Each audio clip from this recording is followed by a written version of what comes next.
தமிழகத்துல கடந்த சில வாரங்களாக பரவலாக பல்வேறு மாவட்டங்கள்ல மழை பெய்து வரக்கூடிய சூழல்ல கடந்த சில வாரங்களாக டெங்கு பாதிப்பும் அதிகரித்திருப்பதாக தெரிய வந்திருக்கிறது. கடந்த 3 வாரங்களாக சென்னை, திருவள்ளூர் மற்றும் கோவை ஆகிய 3 மாவட்டத்திலும் டெங்கு பாதிப்பு அதிகரித்திருப்பது தெரிய வந்திருக்கிறது. சென்னையில இந்த வருடத்தில் மட்டும் பார்த்தோம் என்றால் 12,264 பேருக்கு மாதிரிகள் எடுக்கப்பட்ட நிலையில 3,665 பேருக்கு டெங்கு பாதிப்பு இருப்பது என்பது உறுதி செய்யப்பட்டிருக்கிறது.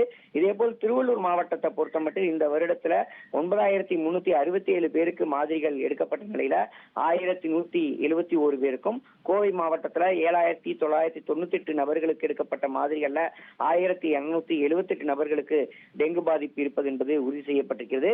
வடகிழக்கு பருவமழை வேறு துவங்க இருக்கக்கூடிய ஒரு சூழல்ல தமிழ்நாடு சுகாதாரத்துறையின் சார்பில் நோய் தடுப்பு நடவடிக்கைகளை மேற்கொள்வதற்கு பொது சுகாதாரத்துறை இயக்குனர், மாவட்ட சுகாதாரத்துறை இணை இயக்குநர்களுக்கு உத்தரவை வழங்கியிருக்கிறார். கடந்த 2-3 வாரங்களாகவே டெங்கு தொற்று எண்ணிக்கை அதிகரித்திருப்பதாகவும் இதுவரை 15,000க்கும் மேற்பட்டோர் டெங்குவால பாதிக்கப்பட்டிருப்பதாகவும் தகவல் என்பது வெளியிடப்பட்டிருக்கிறது.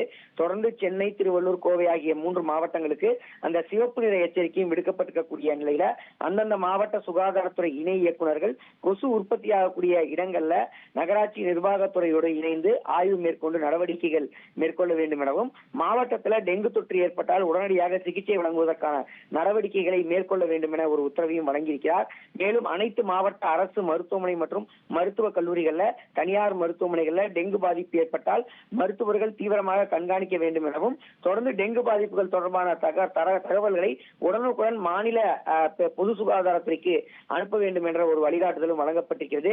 நீர்நிலையங்களாக இருக்கக்கூடிய குட்டைகள், ஓடைகள், ஆறுகள் உள்ளிட்ட இடங்கள்ல பொதுமக்கள் செல்ல வேண்டாம் எனவும், வீட்டில் அருகே நீர் தேங்காதவாறு பொதுமக்கள் அனைத்து முன்னெச்சரிக்கை நடவடிக்கையோடு இருக்க வேண்டும் எனவும் உத்தரவுகள் என்பது வழங்கப்பட்டிருக்கிறது. மேலும் இந்த ஆண்டு உயிரிழப்புகளை தவிர்க்க பொது சுகாதாரத்துறை அதிகாரிகளோடு நகராட்சித்துறை நிர்வாகத்தோடு இணைத்து அனைத்து முன்னெச்சரிக்கை நடவடிக்கையும் மேற்கொள்ளப்பட்டு வருவதாகவும், டெங்கு கொசு புழு உற்பத்தியை தடுப்பதற்கு நகராட்சி நிர்வாகத்துறை ஊழியர்கள் தொடர்ந்து பணியாற்ற வேண்டும் எனவும் வழிகாட்டுதல் என்பது வழங்கப்பட்டிருக்கிறது. கடந்த ஜனவரி மாதம் முதல் கடந்த அக்டோபர் 3ஆம் தேதி வரைக்கும் பார்த்தோம் என்றால் இதுவரைக்கும் தமிழகத்தில் 15,796 பேருக்கு டெங்கு பாதிப்பு ஏற்பட்டிருக்கக்கூடிய நிலையில் 8 பேர் உயிரிழந்திருப்பதாக பொது சுகாதாரத்துறை தகவல் வெளியிட்டிருக்கிறது.